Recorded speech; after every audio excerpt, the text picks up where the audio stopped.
All right, we're at Media Row presented by Toyota. We're sitting on our Lazy Boy recliners. Long live the lazy. And joining me is Shawne Merriman, longtime NFL player, a tremendous pass rusher. Holy cow, the start of your career was just lights out. Yeah. I mean, I guess you could put it that way. Yeah, that's a good segue. So we cover the 49ers here. And I remember throughout your career, there were always the rumors. There was always the talk. Can the 49ers acquire Shawne Merriman? Was there ever an opportunity for you to come to the 49ers? You know, it's funny. If the 49ers, when I came out in 2005, didn't need a quarterback so much, they got Alex, I probably would have been drafted at number 1 with the 49ers. The second time when I was going to be put on a waiver wire with the Chargers, it came up again. When I got let go with the Bills before my last year, and they let me go for like 4 or 5 weeks, and they brought me back, I visited the 49ers. You know, so the 49ers always been – I wish somebody would have pulled the trigger there and it would have happened. But historically, it's just a great franchise in the front office. Always had great coaching staffs. You came out in your first few years. I mean, you were just lighting it up. What is it about? It just seems to me that position, edge rusher, pass rusher, guys can come out of college and make an immediate impact. Yeah, because, one of the first things you do when you get to the NFL as an outside linebacker or pass rusher in general, your athletic ability to take over. It's not like you need to learn the playbook as much. If you got the basics down, it's really about beating the guy one-on-one. Now, when you get older or you get more established in the game, you start learning how to watch film. And people know about you now, so now they're starting to watch film on you. So I think that part comes, but as a pass rusher, if you can use your hands and you're explosive, your pad level's good, you got a great takeoff, you can go create some havoc doing that until you understand the game fully. Can you watch a college player going up against college competition and go, oh my gosh, he's going to make an immediate impact? 100%. And one of the ones, because Joey Bosa was playing the Chargers, and how I was watching Nick, and when he was in college, Nick Bosa, I said that dude's going to be good. And this is early on. I'm not talking about later on when he started jumping up the draft boards. I'm just talking about his pad level, how he used his hands, how explosive he was, and how he's able to turn the corners. I started looking at those things. You can always get a guy to understand football and how to watch film and be a better player intelligent-wise. You can't coach explosiveness and the guy take off and pad level. You can't coach that. Yeah, I mean, covering the 49ers, they were the worst in the league this past season at getting to the quarterback. 20 sacks in 17 games, man. They needed you. What did you watch the 49ers? Like, why? What can a team do to improve pass rush from what you have to? First of all, the mentality has to be passed down, but you need the players. If I'm the 49ers this offseason, I'm going to take a run at Myles Garrett. I'm taking a run at Maxx Crosby. Yeah. I'm taking a run at these guys because they're an instant upgrade. And you can see, Nick comes back and nobody's going to know because of his second or third injury now. Yeah. I've been there.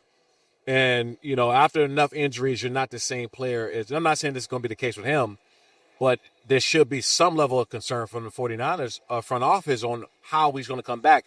And if you need an instant upgrade with that offense you guys got, you're able to move the ball, run the football with McCaffrey, and your secondary seems to be holding up. You got Fred Warner there. You got pieces. But if you can't get to the quarterback, you can't win.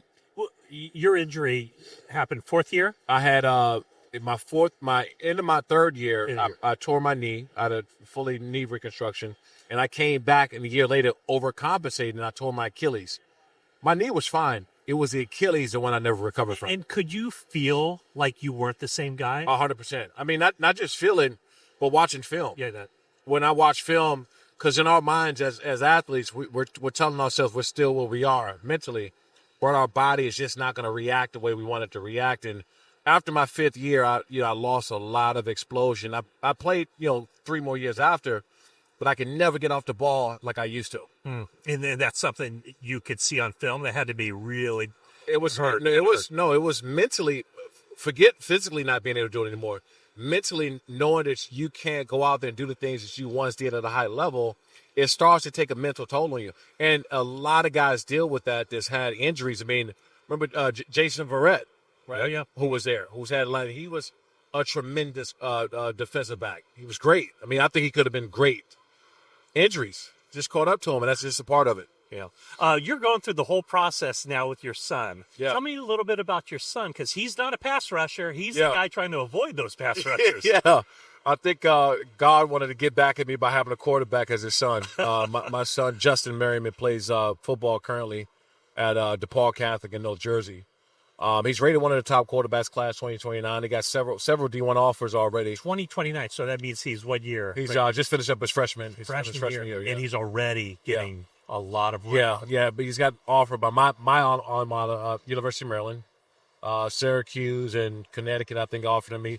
He has several offers, but the landscape has changed a lot now than what it was. And I committed to the University of Maryland as a junior, and at the time, it was a big deal.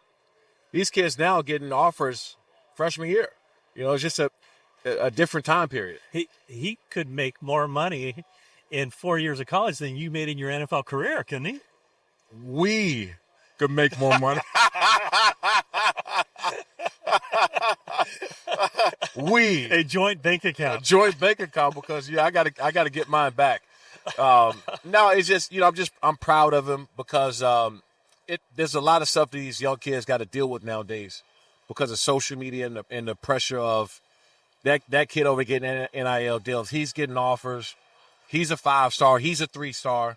And so, I'm proud of him just for staying the path, always willing to work. I've never had to push my son to work. Get up in the morning. When he's with me, if I wake up at 6 and I go to the gym, he's waking up at 6 to go to the gym. He never complains. I'm really proud of him for that. Who's the gold standard that you say to your son, watch this guy play quarterback? It's a couple different things. I mean, he wore number 12. There you go. God getting back at me for him having number 12. And Tom Brady was his favorite player. And but he's because he's 6'3" and he's coming into his body now, a little under 200 pounds, lifting weights now. So his body is changing. So he went from like this skinny kid with height. Now he's filling out. So he's built like Justin Herbert. I think he has a chance. He'll be 6'6", 6'7", quarterback. He can run like Josh Allen. He has great accuracy. And he can run the ball. He got a long stride. So I'm interested to see over this course of time in how much better he gets. And I've ran into one of his quarterback coaches back here, and he's been a quarterback coach since he was 11.